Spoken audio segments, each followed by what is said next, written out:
তুমি যেই বলছো সেই বলবো আমি।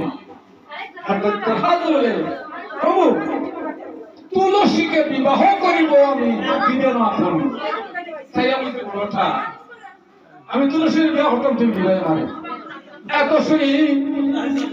এই যে মনে দেবা বিয়া তবে গো দেব নারায়ণ, সেটা হলো তাই আমি ভজন মনে দেবা বিয়া তবে দেব নারায়ণ। হার শঙ্কচূড়ের হাতে, শঙ্কচূড়ের হাতে তুলসীকে করিল অর্পণ। তখন তুলসী বলেন প্রভু গো অগ দেব নারায়ণ, তুমি নিষ্ঠুর নারায়ণ, আর দৈত্যরাজের হাতে আমায় তুমি করিলাই অর্পণ। তুলসী বলেন প্রভু গো আমার একটি নিবেদন, যদিও আমার দৈত্যরাজের হাতে অর্পণ করছো কিন্তু আমার মনে দুঃখ, কিন্তু আমার একটা কথা, আমার একটা দাবি,